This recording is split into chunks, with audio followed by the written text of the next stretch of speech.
Por quê? Por que ele teria feito algo assim? Algumas decisões muito ruins dos pilotos às vezes são tudo o que é necessário para causar um desastre aéreo. Pelo menos é assim que a mídia retrata os acidentes aéreos. Mas isso é realmente verdade?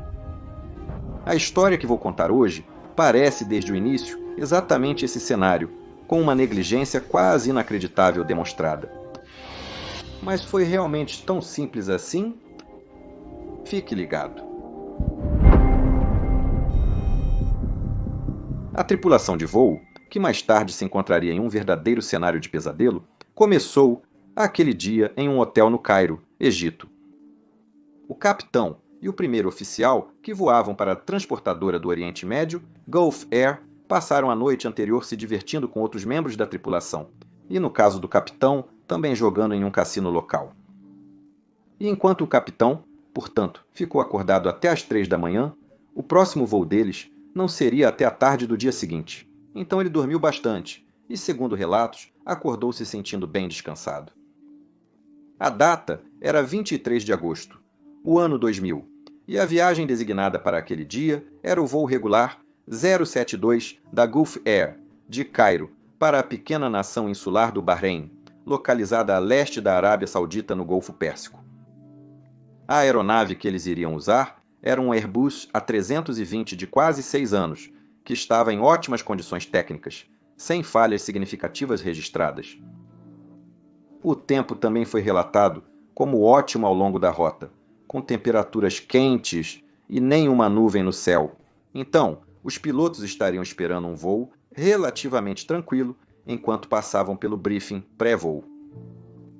O comandante do voo era um capitão de nacionalidade barenita de 37 anos, que havia acumulado um total de 4.416 horas, ao longo de sua carreira de 6 anos como piloto na Gulf Air. Ele originalmente se juntou à empresa como cadete de engenheiro de voo com apenas 17 anos, em 1979. E então passou vários anos como engenheiro de voo no Lockheed L-1011, antes de ser promovido a primeiro oficial em 1994. Depois disso, ele foi transferido para o Boeing 767, ainda naquele mesmo ano, e então para o Airbus A320 em 1998, voltando para o 767 em 1999. E então, finalmente, de volta ao Airbus A320 em janeiro do ano 2000. Ele foi então promovido a capitão no Airbus A320 em 17 de junho daquele mesmo ano, mas ele subsequentemente tirou 3 semanas de férias entre 30 de julho e 19 de agosto. Então, como resultado, ele havia acumulado apenas 86 horas como piloto em comando até o momento deste voo. A maioria dos pilotos que voaram com o capitão o descreveram de maneira favorável, mas ele havia passado por pouco em seu teste de atualização em abril, após receber algumas notas baixas em 2 manobras de emergência diferentes. Alguns pilotos também disseram que ele tinha uma tendência à superconfiança e, ocasionalmente, reagia mal às sugestões de seus primeiros oficiais. Falando nisso, trabalhando como seu primeiro oficial naquele dia, estava um omanense de 25 anos que só havia começado a pilotar o Airbus A320 para a Gulf Air em abril daquele mesmo ano, o que significava que ele havia acumulado apenas um total de 608 horas. Agora, seu histórico de treinamento era bastante irregular, e de fato, ele inicialmente falhou em seu teste de proficiência no Airbus A320 em outubro de 1999, após receber notas D em 7 itens diferentes, incluindo abordagens V, O, R, D, M e E, pousos normais, bem como tecnologia de automação.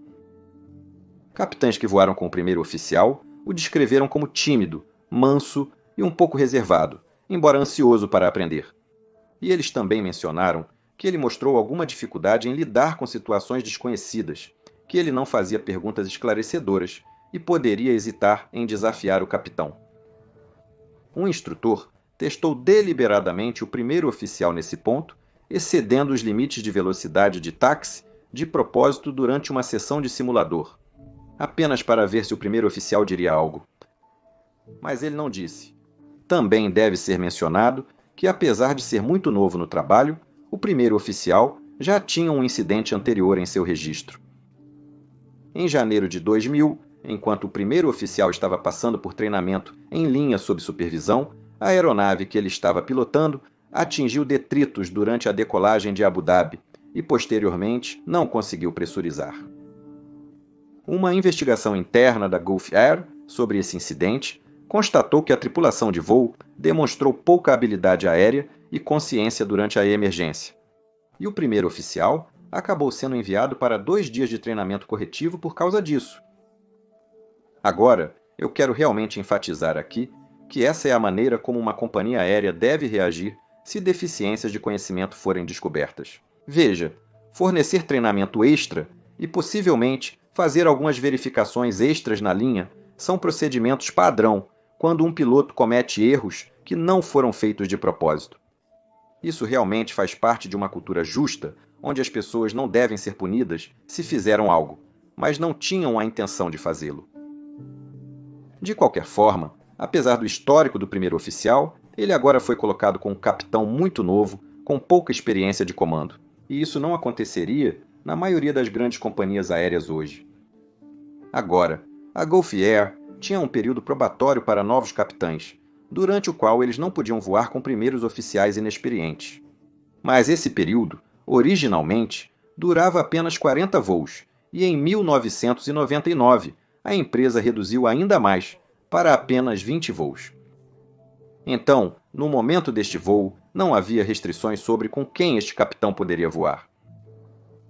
Agora, se parece estranho para você que a Gulf Air revogaria uma medida de segurança, você não estaria sozinho ao pensar assim. E para explicar o que realmente estava acontecendo aqui, precisamos olhar um pouco mais de perto para esta companhia aérea, o que farei em breve. Mas a verdade é que eles estão longe de serem os únicos a revogar recursos de segurança.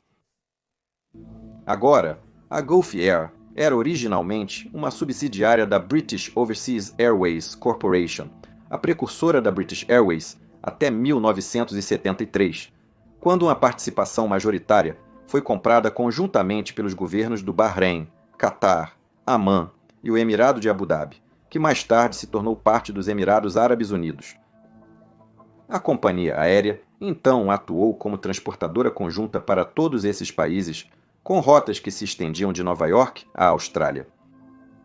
Oficialmente, a companhia aérea estava registrada em Omã, colocando-a sob a autoridade da Diretoria-Geral de Aviação Civil e Meteorologia de Omã, ou DGCAM, enquanto sua presidência era rotacionada anualmente entre nacionais de seus países acionistas. Durante a década de 90, a Gulf Air começou a enfrentar algumas dificuldades financeiras, e foi aí que as coisas começaram a tomar um rumo muito infeliz. Registros da DGCA de Omã mostram que, durante esse período, os reguladores enviaram inúmeras cartas à Gulf Air sobre violações cometidas pela companhia aérea, muitas das quais não receberam resposta ou foram apenas corrigidas de maneira inadequada. A Gulf Air foi subsequentemente sancionada repetidamente por violações em áreas que variam, desde operações de voo, devido a excessos de limite de tempo, treinamento de voo e manutenção de registros, entre muitas outras coisas. Essas sanções incluíram restrições à sua autorização de operações de bimotores estendidas e Twin Engine Operations, Performance Standards, revogação do seu direito de realizar voos de ferry de 3 motores em seus Airbus A340 de 4 motores, bem como suspensão de várias licenças de tripulação de voo. Os inspetores da DGCA, designados para a Gulf Air, notaram que a companhia aérea não tinha programa de treinamento de gerenciamento de recursos da tripulação, nenhum programa de gestão de qualidade, nenhum programa de conscientização de segurança. E também estavam faltando vários outros itens críticos exigidos pelas regulamentações de aviação civil de Omã. Agora, não apenas a comunicação com a Gulf Air sobre essas questões foi prolongada e difícil, uma auditoria posterior também descobriu que a empresa expressou oposição à existência de muitas dessas regulamentações em primeiro lugar. Na verdade, durante esse tempo, em vez de tentar cumprir, a empresa estava ativamente reduzindo o número de programas de segurança que eles tinham em vigor.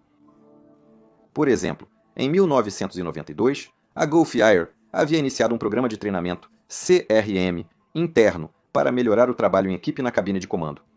Mas isso foi então descontinuado em 1996 e substituído por nada. O gerente de fatores humanos da companhia aérea tentou organizar um novo programa de treinamento CRM, mas foi totalmente incapaz de fazer qualquer progresso. Então ele simplesmente se demitiu, apenas para seu substituto se deparar com o mesmo problema. Agora, o que tudo isso nos mostra é que a administração da Gulf Air parece ter uma atitude realmente problemática em relação à segurança de voo. E parece que os executivos da Gulf Air podem ter visto a segurança como um custo a ser minimizado, em vez de reconhecer que programas de segurança como esses tendem a economizar dinheiro a longo prazo. Como diz o ditado, se você acha que a segurança é cara, tente ter um acidente. Agora, em 1999, Oman então introduziu um requisito para todas as companhias aéreas do país terem programas de treinamento CRM. Neste ponto, a Gulf Air basicamente apenas cumpriu e contratou uma terceira parte para implementar um até maio de 2000. Mas então, uma disputa contratual atrasou seu desenvolvimento. E na época deste voo, o treinamento ainda não havia começado. Isso significava que, como ambos os pilotos do voo 072 foram treinados a Benítio internamente pela Gulf Air, nenhum deles jamais havia recebido qualquer treinamento real de CRM, o que é um fato que vai se tornar super importante para esta história. Mas esse não foi o único treinamento crucial que eles perderam. A Gulf Air também não incluiu arremetidas normais em seu programa de treinamento recorrente no simulador, nem forneceu aos pilotos treinamento contínuo no simulador sobre como responder aos avisos de proximidade do solo. E isso também vale a pena lembrar aqui. Então, no geral, eu diria que a qualidade do treinamento que esses pilotos receberam provavelmente estava um pouco abaixo do padrão que deveria ter sido esperado. E em breve veremos as consequências disso. De volta ao Cairo, enquanto os pilotos estavam preparando sua aeronave para a partida, a sexta tripulação da cabine supervisionou o embarque dos 135 passageiros do voo, levando eventualmente a um total de 143 almas a bordo. O voo estava originalmente programado para partir às 16 horas do horário local, mas os pilotos só chegaram à aeronave pouco antes disso. A tripulação do voo anterior relatou que o capitão parecia irritado quando chegou e que ele havia dito a eles que estavam atrasados, porque alguns funcionários da empresa em terra haviam indicado a eles o portão errado. Como resultado, o voo acabou partindo 52 minutos atrasado, empurrando seu horário previsto de chegada para bem depois das 19 horas. Nesse horário, já estaria completamente escuro no Bahrein. De qualquer forma, os pilotos prosseguiram com a configuração da aeronave e, após uma decolagem completamente normal, o voo logo continuou sua subida até a altitude de cruzeiro e então prosseguiu sem incidentes em direção ao seu destino, cruzando a Península Arábica com o sol se pondo atrás deles. O capitão estava atuando com o piloto em comando e o primeiro oficial com o piloto monitorando durante todo o voo. E não há indicações de que algo fora do comum tenha acontecido durante a fase de cruzeiro do voo. Eventualmente, no entanto, o voo 072 começou a se aproximar do destino e eles iniciaram sua descida, enquanto estavam dentro do setor de controle de tráfego aéreo de Dammam, na Arábia Saudita. E é aqui que retomaremos a sequência de eventos às 19h21, enquanto a aeronave descia através de 14 mil pés. O controle de aproximação de Dammam logo liberou o voo 072 para prosseguir a seu critério, diretamente em direção ao ponto inicial de aproximação para a pista 12, no Aeroporto Internacional de Bahrein. E o controlador também disse a eles para descerem a 3.500 pés e entrar em contato com a aproximação de Bahrein.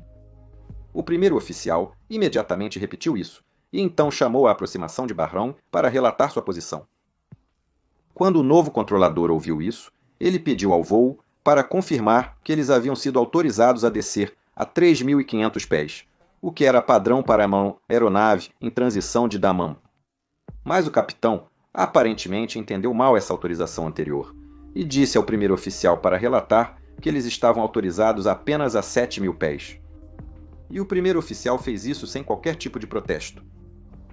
Em resposta, o controlador do Bahrein simplesmente disse novamente para eles continuarem sua descida até 3.500 pés. Mas em algum lugar por aqui, e possivelmente até mesmo antes, o voo 072 começou a adquirir uma velocidade do ar indicada bastante excessiva, bem acima de 300 nós. O que é algo que logo terá um profundo efeito sobre o que está prestes a acontecer.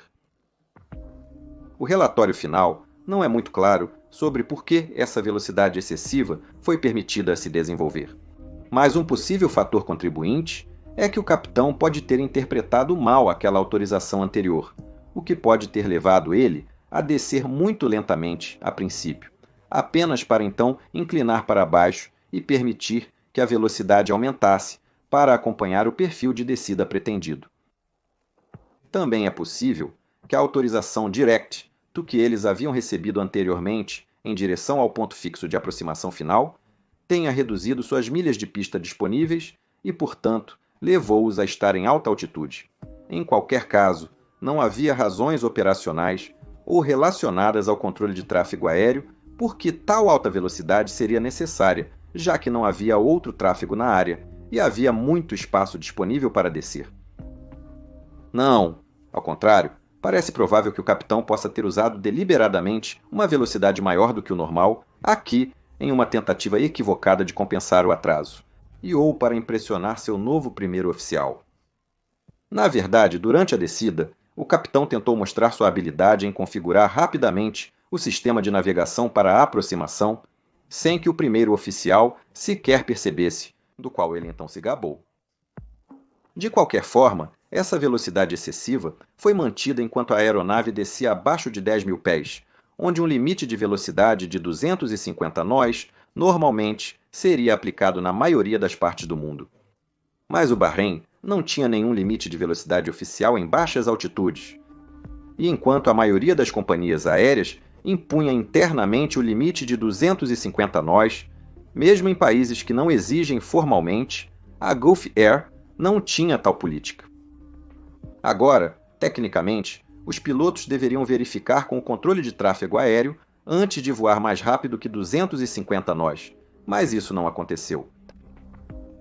Em vez disso, o voo foi agora autorizado a descer para 1.500 pés, e às 19h25, o capitão começou a manobrar para interceptar a aproximação final, fixo para a não precisão, VORDME para a pista 12 de Bahrein. Uma aproximação VORDME usa um farol de rádio de alcance omnidirecional de muito alta frequência para definir o curso de aproximação que os pilotos podem então usar e rastrear com seus instrumentos para se alinhar precisamente para a pista.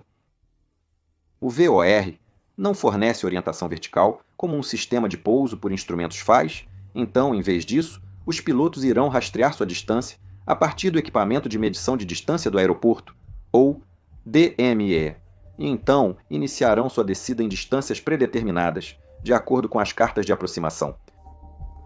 Em mau tempo, um VORDME é menos preciso do que um ILS e, portanto, pode ser um pouco mais difícil de pilotar, especialmente em mau tempo. Mas neste dia, o clima não era um problema de todo, já que a visibilidade era quase ilimitada.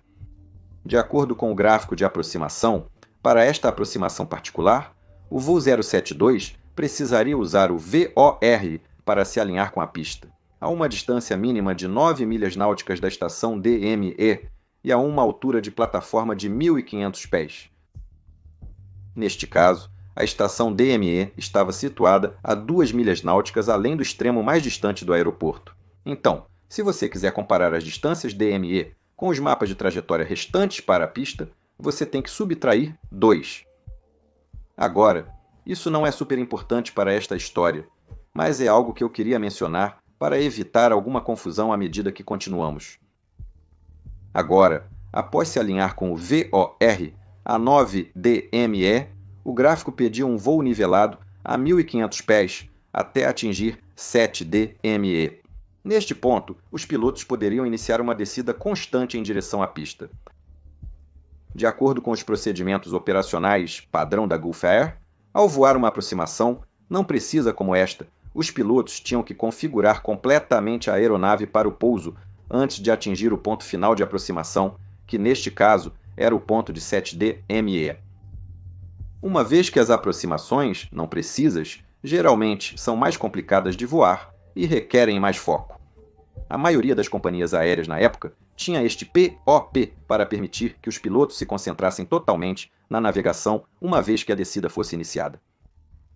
Para o Airbus A320, isso significava que os flaps precisavam ser ajustados para o máximo.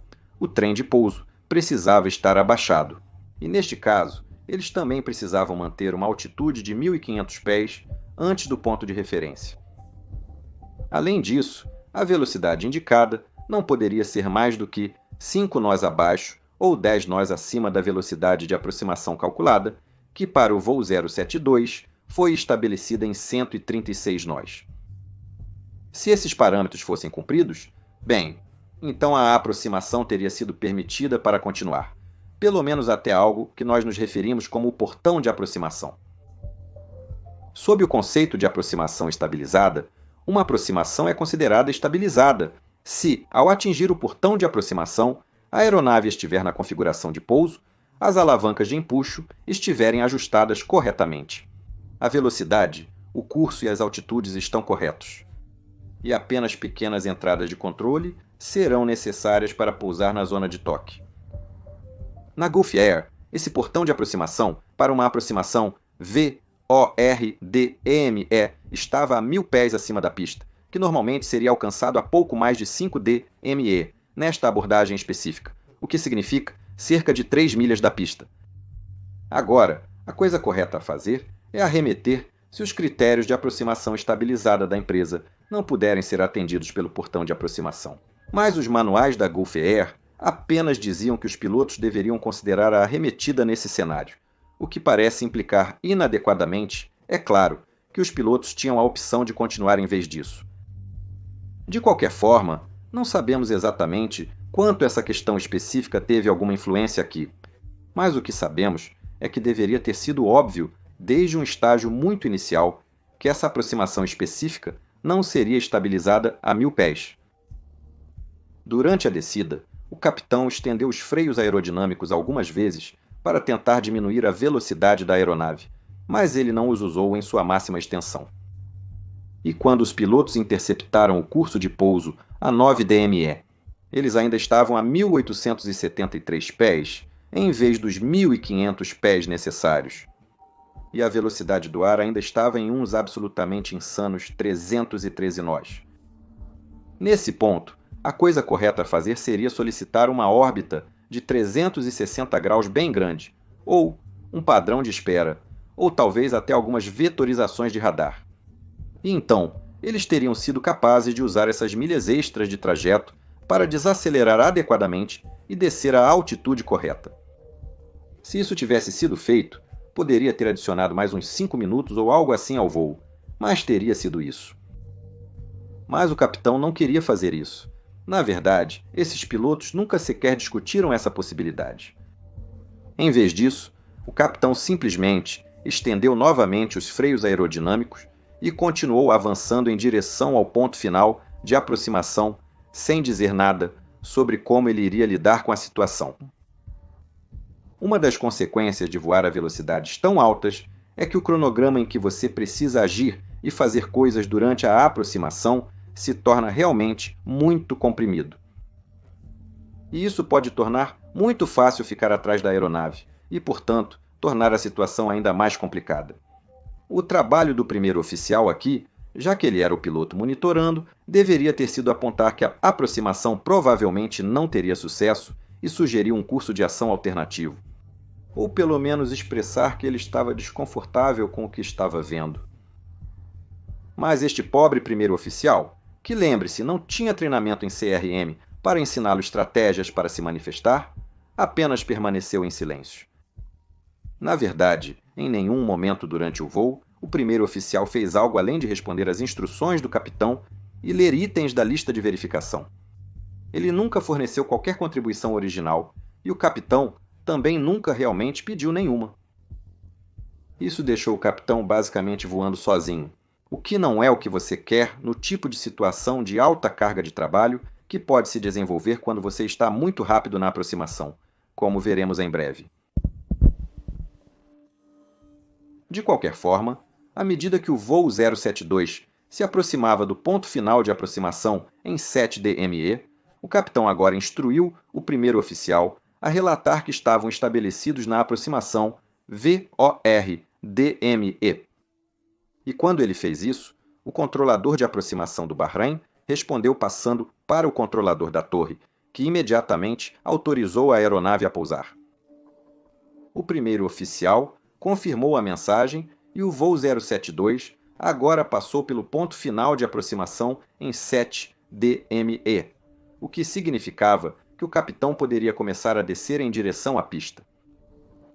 Neste ponto, o avião não estava de forma alguma na configuração de aproximação.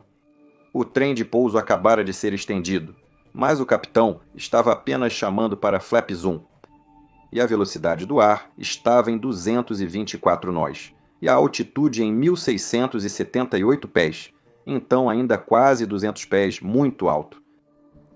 Agora, o Airbus A320 tem 5 configurações de flaps, começando com 0, significando retraído, 1, 2, 3 e completo, onde flaps completo era normalmente usado para pousar na Gulf Air, mas cada estágio de flaps deve ser selecionado abaixo de uma certa velocidade indicada, porque em velocidades mais altas, a pressão aerodinâmica sobre os flaps poderia ser muito grande. É por isso que a tripulação não conseguiu estender os flaps para a posição de pouso antes de chegar ao ponto final de aproximação. E agora, eles estavam em uma posição onde era impossível configurar totalmente para o pouso antes de chegar ao portão de aproximação, já que simplesmente não havia tempo suficiente para desacelerar. Em vez disso, conforme o voo se aproximava de 1.000 pés, o capitão anunciou que agora ele tinha visão visual com o aeródromo, e, portanto, em sua mente, ele havia mudado de uma aproximação por instrumentos para uma aproximação visual.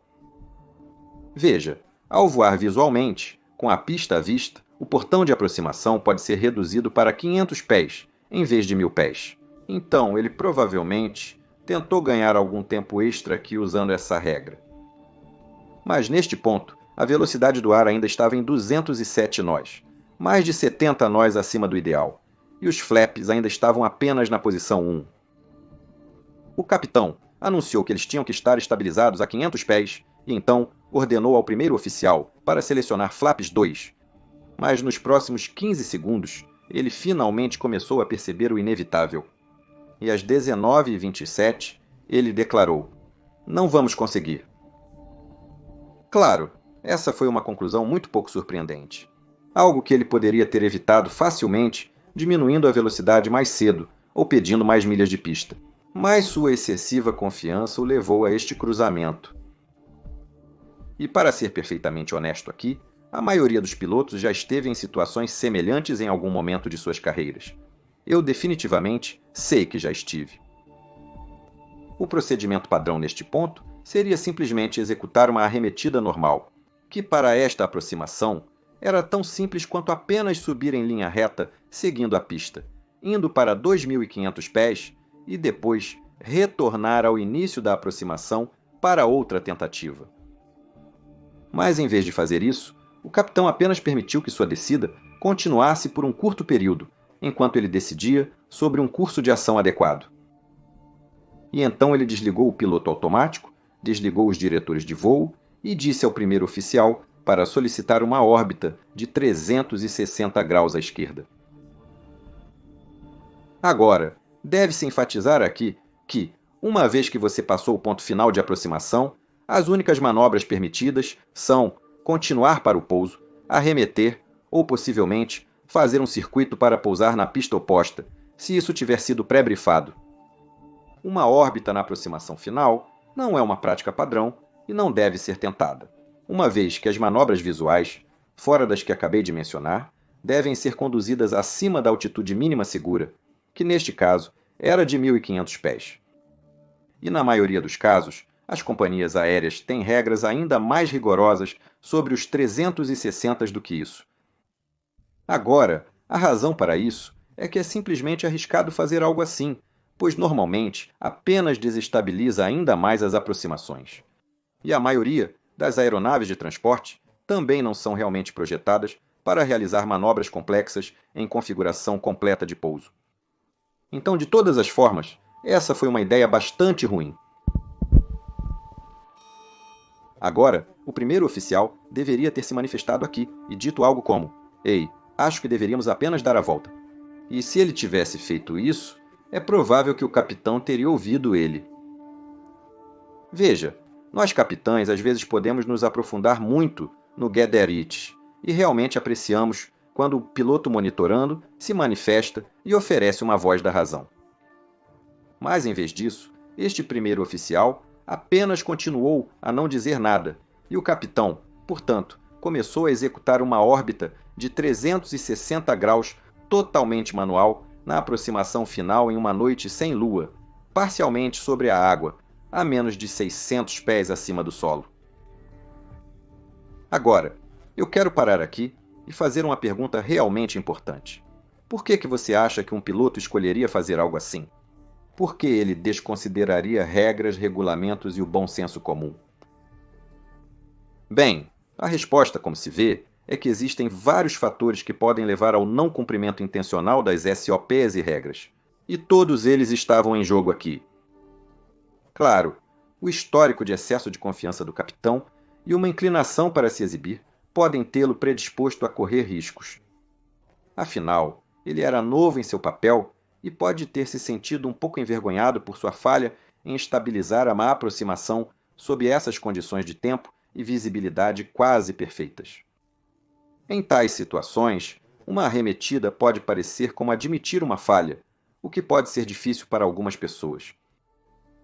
Mas estudos também mostraram que os pilotos podem desviar intencionalmente das SOP se todo mundo faz isso, ou se a SOP não é percebida como realista. Em outras palavras, é parte da cultura da empresa. Ou eles também podem fazer isso na tentativa de otimizar coisas como tempo, consumo de combustível ou carga de trabalho. Agora, as violações por qualquer um desses motivos se tornam mais prováveis sob 4 condições principais. Primeiro, a expectativa de que a regra terá que ser flexibilizada para que o trabalho seja feito. Em segundo lugar, alta confiança na própria capacidade de realizar a tarefa. Terceiro, a presença de oportunidades para fazer as coisas de maneira mais eficiente do que o procedimento permite. E quarto, planejamento inadequado, forçando a resolução de problemas em tempo real. E como se vê, todos esses fatores de risco estavam presentes aqui. Primeiramente, de acordo com os controladores de tráfego aéreo, alguns voos da Gulf Air ocasionalmente realizaram órbitas na aproximação final no passado. Então, o capitão provavelmente sabia que havia precedentes informais para fazer isso. Em segundo lugar, uma órbita em vez de fazer uma arremetida, obviamente economizaria tanto tempo quanto combustível. E terceiro, a tripulação não havia discutido recentemente o procedimento de arremetida ou quais critérios eles precisariam para fazer uma arremetida. Então, em outras palavras, planejamento insuficiente. Não havia nenhum vestígio no gravador de voz do cockpit de um briefing adequado. Mas, claro, a gravação tinha apenas 30 minutos de duração, então poderia ter acontecido antes. De qualquer forma, o que eu acho que foi de longe o fator externo mais importante aqui foi a cultura da empresa. Veja, enquanto a Gulf Air insistia que nenhum piloto seria punido por arremeter de uma aproximação instável, eles ainda exigiam que os pilotos submetessem um relatório sobre o motivo da arremetida, se fizessem uma. Agora, não só essa papelada extra provavelmente era bastante irritante de fazer, mas também levou à percepção, entre alguns pilotos da Gulf Air, de que a companhia aérea via as arremetidas de forma desfavorável. E isso, bem aí, é absolutamente inaceitável. Sempre que os pilotos desenvolvem essa impressão, mesmo que estejam errados, a companhia aérea precisa tomar uma ação clara e inequívoca para dissipar esse tipo de preocupação. Porque quando os pilotos sentem pressão para não arremeter, eles começarão a correr riscos para evitá-los. Então, se você se imaginar no lugar do capitão aqui, você acabou de estragar essa aproximação voando muito rápido, sem nenhum motivo real, e agora você está desestabilizado. Mas se você arremeter, terá que enviar uma documentação explicando ao seu chefe por que você não conseguiu pousar em uma pista longa e clara, com visibilidade limitada, vento mínimo e sem outro tráfego, e uma aeronave funcionando perfeitamente. Então, por que se submeter a tudo isso quando você poderia apenas fazer uma órbita de espera para voltar ao curso e simplesmente pousar? Faz um pouco mais de sentido para você agora? Sim, de qualquer forma. Uma maneira de as companhias aéreas prevenirem esse tipo de coisa é monitorando os dados de voo de sua frota para sinais incomuns ou excedências de certos parâmetros. Isso é chamado de Programa de Monitoramento de Dados de Voo e pode ser super útil para detectar quando os pilotos estão rotineiramente violando os POS em situações que não seriam relatadas de outra forma.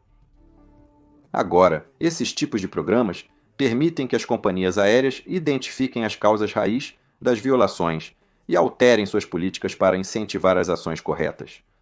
Mas o programa de monitoramento de dados de voo da Gulf Air existia apenas no papel.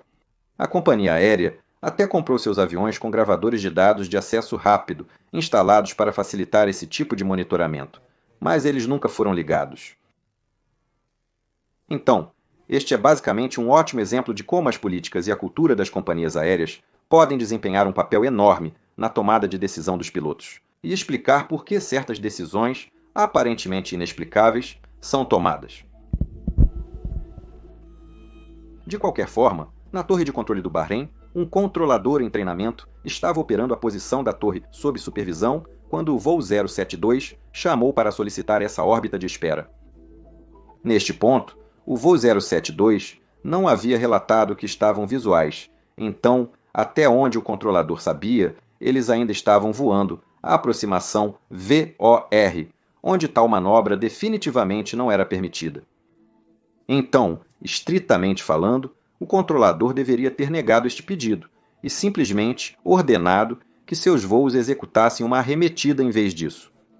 Mas tanto o controlador em treinamento quanto seu supervisor não reconheceram realmente o problema e simplesmente aprovaram o pedido para essa curva de 360 graus. Então, o capitão finalmente começou a virar à esquerda para iniciar a órbita, enquanto estava posicionado apenas 0,9 milhas náuticas antes do início da pista, o que é simplesmente insano. Neste ponto, a altitude deles ainda era de 584 pés, com uma velocidade do ar de 177 nós, o que significa que eles ainda estavam mais de 100 pés acima e 40 nós acima da velocidade. Enquanto o capitão mantinha o avião na curva, ele disse ao primeiro oficial para primeiro selecionar flaps 2, depois flaps 3 e, finalmente, flaps total. E depois de ter feito isso, o primeiro oficial anunciou que a lista de verificação de pouso estava agora completa. O capitão estava agora pilotando o avião manualmente na configuração completa de pouso com alta resistência, o que era bastante difícil porque até o Airbus A320 com fly-by-wire não se comporta muito bem, com flaps totais em voo nivelado e em uma curva. E para piorar ainda mais a situação, o aeroporto de Bahrein está localizado em uma pequena ilha no Golfo Pérsico. Então, conforme a curva à esquerda progredia, o avião logo passou sobre o aeroporto e saiu sobre a água, que estava completamente escura, já que o sol havia se posto e a lua ainda não havia surgido. Como o capitão havia desligado o piloto automático e os diretores de voo, ele agora estava voando visualmente. E logo se viu obrigado a olhar para frente e para trás, entre seus instrumentos, e pela janela em busca de um ponto de referência. Os dados de voo mostram que ele estava tendo dificuldade para controlar o avião, tanto na rolagem quanto na arfagem, e ele pode ter começado a se desorientar já neste ponto. Durante a órbita, a altitude deles flutuou drasticamente, de tão baixo quanto 332 pés até tão alto quanto 965 pés, e eles repetidamente excederam o ângulo máximo normal de inclinação de 25 graus, atingindo um máximo de 36 graus de inclinação à esquerda. Na torre, Os controladores estavam um tanto preocupados com a trajetória de voo errática do voo 072, mas à medida que o voo se aproximava da linha central da pista, a torre reemitiu-te autorização de pouso de qualquer maneira. Naquele momento, o primeiro oficial declarou pista à vista, pois as luzes do aeroporto tornaram-se visíveis novamente à sua esquerda. E ao avistar as luzes, o capitão instintivamente nivelou as asas para recuperar sua orientação e determinar sua posição em relação à pista. Mas ele fez isso muito cedo demais. O avião agora estava voando quase 90 graus, fora do curso de aproximação, passando logo pelo limiar da pista, que estava perto de sua posição às 10 horas. O capitão começou a praguejar e anunciou: "Nós passamos do ponto", momento em que retomou a curva à esquerda e também começou a aumentar o empuxo, clicando a língua em frustração. Ele então disse ao primeiro oficial para chamar a torre e anunciou que agora finalmente estavam arremetendo. No momento em que a arremetida foi iniciada, o capitão provavelmente já estava um tanto desorientado e definitivamente bastante estressado. Não apenas pela dificuldade da manobra, mas provavelmente também pela sua falha em alcançar o objetivo pretendido. Até agora, tudo o que o capitão tentou parecia apenas piorar a situação deles. E agora que ele finalmente decidiu se ejetar, ele se encontrou fazendo isso a partir de uma posição altamente anormal. Quando nós, humanos, estamos sob muito estresse, a probabilidade de cometer erros aumenta significativamente. E às vezes esses erros se acumulam, tornando a situação mais estressante, o que torna os erros ainda mais prováveis, até que as coisas comecem a sair completamente do controle. E é exatamente isso que aconteceu nos próximos 55 segundos. Agora, durante uma arremetida, o piloto deve aplicar empuxo de arremetida, inclinar para cima cerca de 15 graus, retrair os flaps para a posição 3, verificar a subida positiva e, em seguida, retrair o trem de pouso. Esses são itens de memória, então o piloto precisa conhecê-los de cor. Mas neste caso, os pilotos da Gulf Hour não praticaram arremetidas normais no treinamento recorrente no simulador. O alto estresse e a posição incomum deles em relação à pista provavelmente teriam dificultado a lembrança desses itens de memória pelos pilotos, enquanto ainda tentavam manobrar a aeronave. Inicialmente, o capitão começou a puxar para trás o seu manche, atingindo uma arfagem de quase 14 graus. Mas em vez de mantê-lo lá, ele então começou a abaixar o nariz de forma constante, provavelmente por instinto, abaixo de 10 graus, enquanto continuava a curva para a esquerda. Enquanto isso, ele também pediu para arremeter com flaps, e ao mesmo tempo, em resposta à chamada de arremetida do primeiro oficial, a torre perguntou se eles gostariam de vetoração radar para outra aproximação. O capitão respondeu que sim, e o primeiro oficial respondeu da mesma forma, enquanto também movia a alavanca de flaps de volta para a posição 3, como o capitão havia pedido. O capitão, então, também pediu para que o trem de pouso fosse recolhido, e o primeiro oficial cumpriu. Mas a aeronave continuou virando à esquerda, passando da linha central da pista, em vez de seguir o procedimento publicado de arremetida, que era seguir em linha reta na direção da pista. Agora, não sabemos por que isso aconteceu, mas pode ter sido em antecipação aos iminentes vetores de radar de volta para a aproximação. Ou o capitão estava ficando tão sobrecarregado de tarefas que não percebeu que a aeronave ainda estava virando. Ao mesmo tempo, ele continuava aplicando uma pressão sutil, provavelmente subconsciente, no seu manche, fazendo com que o nariz caísse lentamente para 6 graus, muito abaixo da atitude de arremetida de 15 graus.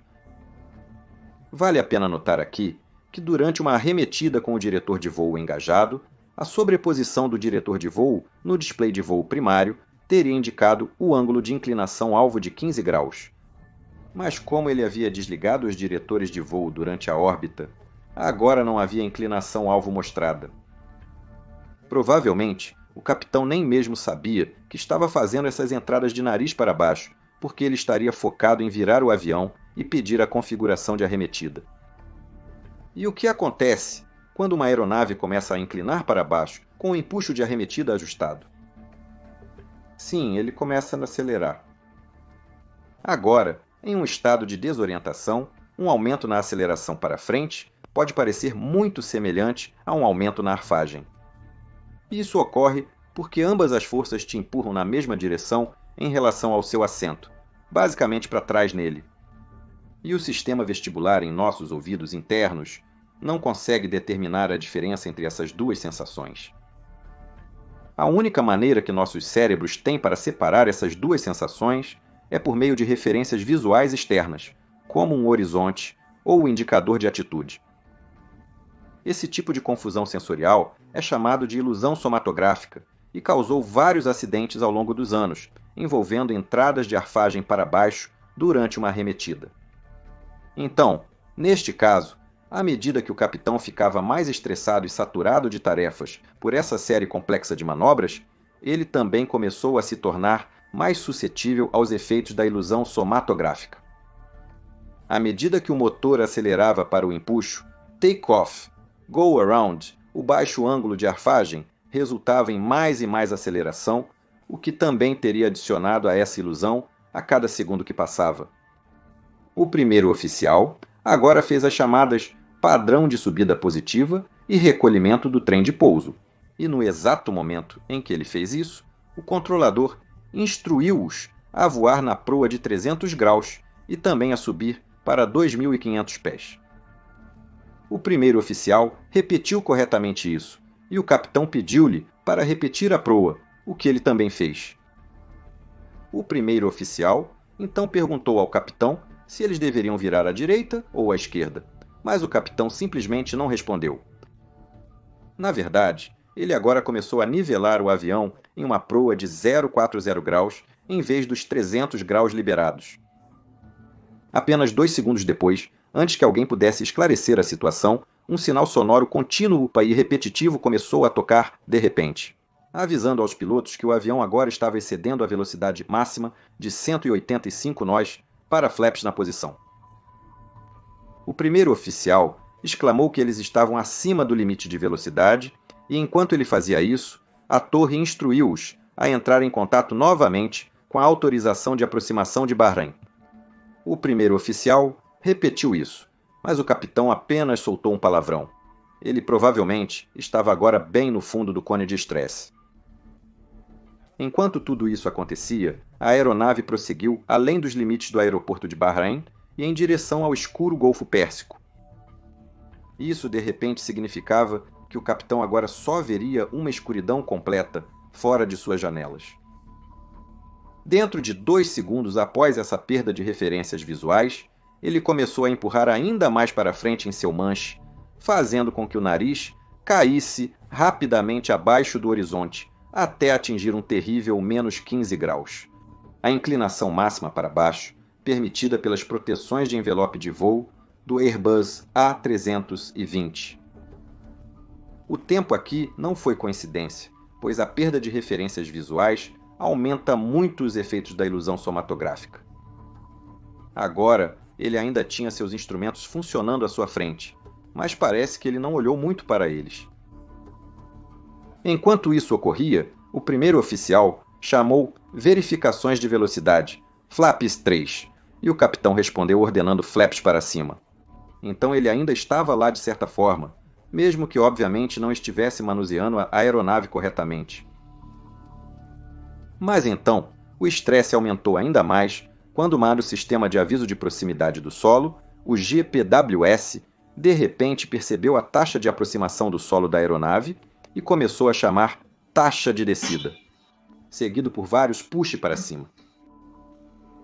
Agora, a única maneira correta de responder a este aviso específico é imediatamente puxar o nariz para cima o máximo que as proteções do envelope de voo permitiriam, certificar-se de que o empuxo está totalmente para frente e que os freios aerodinâmicos estão retraídos. Mas aqui, nenhum dos pilotos reagiu a isso. Então, o que estava acontecendo? Bem, o relatório final, na verdade, usou uma ótima analogia para nos ajudar a entender isso. Veja, você tem que pensar no cérebro humano como um processador de um único canal.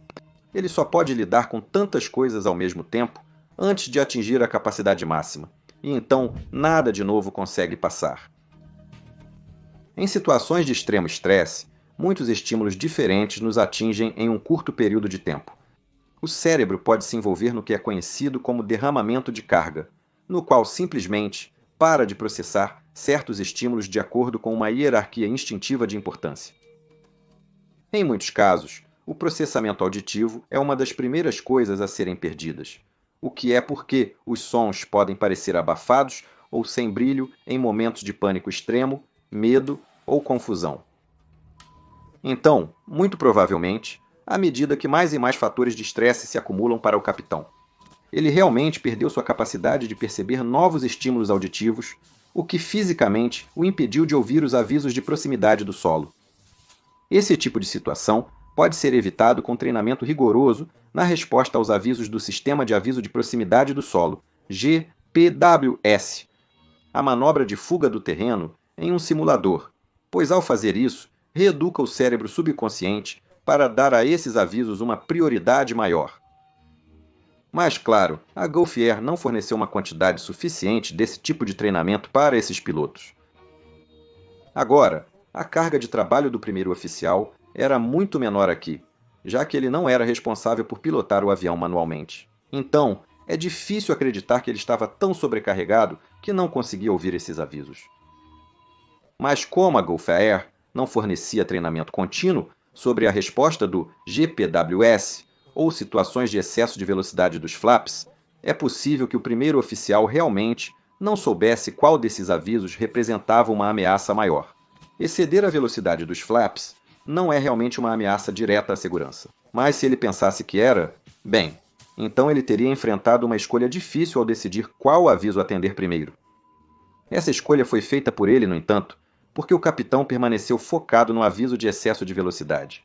E, na verdade, quando o teu primeiro oficial anunciou trem de pouso recolhido e começou a mencionar os flaps, o capitão agora chamou flaps, totalmente, ainda, com o GPWS, soando em alto volume ao fundo. Quando o primeiro oficial confuso e não assertivo viu o capitão abordar primeiro a questão dos flaps, é provável que ele nem sequer questionou se essa era a maior prioridade. Ele novamente apenas aceitou isso. Agora, ele provavelmente não acreditava que seu capitão poderia voar o avião diretamente para dentro da água, mas na verdade era exatamente isso que estava acontecendo agora. E ao não intervir e alertar o capitão, ou possivelmente até mesmo assumir os controles, o destino desta aeronave agora estava selado. Nos últimos segundos, o capitão começou a arfar levemente, mas isso provavelmente foi uma reação à própria desorientação do capitão, ao invés dos avisos do GPWS. A última palavra no gravador de voz da cabine foi o primeiro oficial anunciando que os flaps zero haviam sido ajustados, e então tudo acabou. 2 segundos depois, com uma arfagem de 6 graus para baixo e uma velocidade de 282 nós, o voo 072 se chocou contra o Golfo Pérsico, destruindo completamente o avião, e todas as 143 almas a bordo foram instantaneamente perdidas.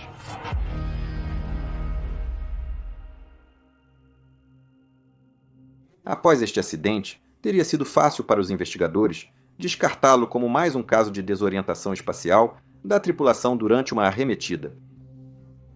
Desde então, houve vários acidentes trágicos deste tipo, onde um piloto se desorienta e faz comandos para baixar o nariz durante uma arremetida, incluindo, mas não se limitando ao voo 981 da Fly Dubai em 2016, voo 363 da Tatarstan Airways de Foz 2013 e voo 967 da Armavia em 2006, o que eu já mostrei anteriormente neste canal.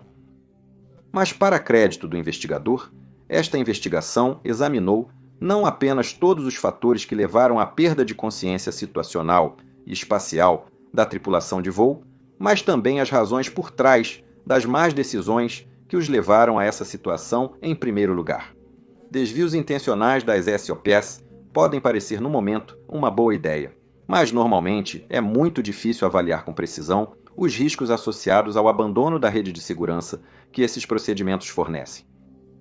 Especialmente em situações onde as margens já são pequenas, como durante um pouso ou uma arremetida.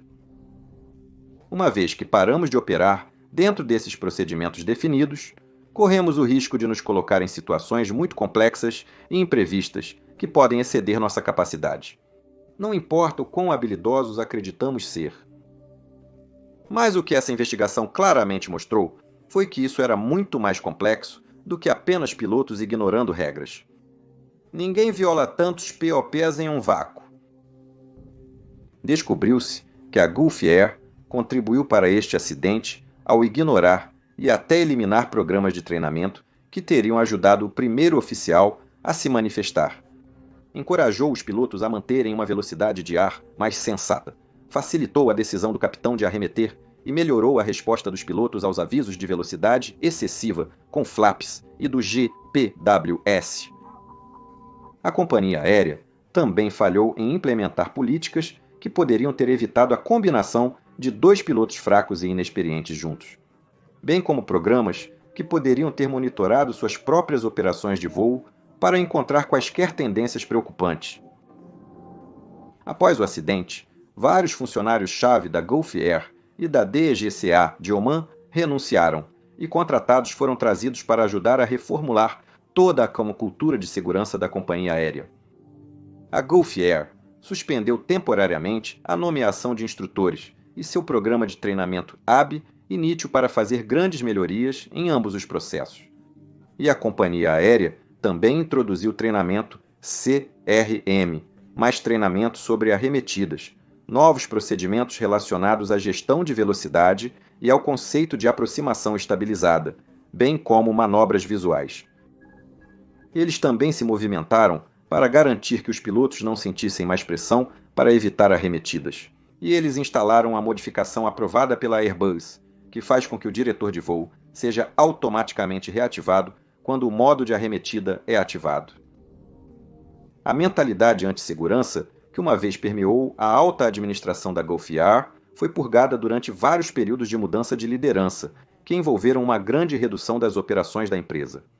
Como todos os países, exceto o Bahrein, renunciaram à sua propriedade conjunta, a Gulf Air ainda existe hoje como a transportadora oficial do Bahrein. Mas desde a tragédia do voo 072, não teve mais nenhum acidente grave. Agora, se você gostou dessa história, então definitivamente deve assistir a este vídeo a seguir. E certifique-se de nos seguir também no Spotify e junte-se a nós no Patreon. Adoraria ver você no meu próximo encontro.